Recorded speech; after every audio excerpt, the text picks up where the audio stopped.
Құрметті оқырмандар, егер де сіздердің NPF-тегі жасыңызға сай парағыңыздан 100 мың, 200 мың, 300 мың мейлі одан да жоғары сума асып тұрған болса, енді қазір білесіздер, стоматология арқылы нелерді шешіп тоқтап тастады.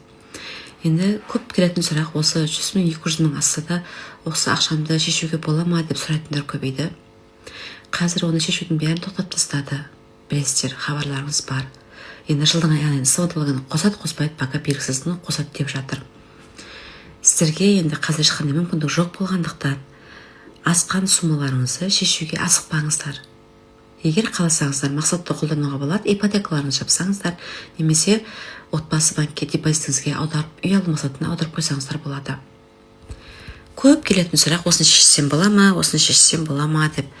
Және негізінде прям 100 мың, 200 мың болса, оған тимей-ақ осылай жинай берсеңіздер, сіздер миллион болсын, 2 миллион болсын жинай берсеңіздер, ертең сіздер жастарыңыз 45 жасқа толғанға дейін пенсионный аннуитет деген, яғни 55 жастан бастап пенсияға шығу үшін, 45 жастан бастап договор шартын жасап үлгеру үшін және бонус ақша алу үшін ақшаларыңызды жинай бергендеріңіз өздеріңізге өте пайдалы.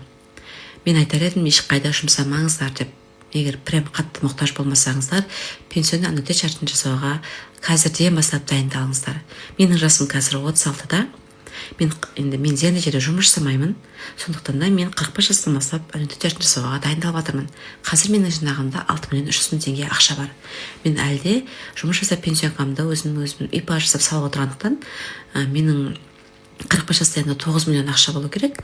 Соған дейін өзімше жинап, Алла бұйыртса деп 45 жастан бастап чем 63 жаста пенсияны күтіп жүргенше 55 жастан бастап пенсияға шығуды ойластырып жүрмін. Енді әрине 5 балалы біз 53 жастан шығуымыз мүмкін бұйыртса, бірақ біздің жасымызға дейін заң өзгеріп, ол өзгеруі мүмкін. Сондықтан да пенсионный аннуитет деген бұл қалмайды.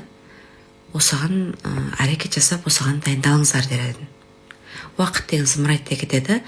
Пенсия деген бұл бізде декрет емес, бір рет алатын, бір жарым жылға дейін алатын, бұл біз мәңгілік алатын ақша. Яғни пенсионный аннуитет бұл пенсияға страховая компанияда біз ақшамызды сол жаққа аударып, өмірлік біздің пенсиямызды алып отыру деген сөз. Яғни соған қазірден бастап дайындалыңыздар деп айтар едім.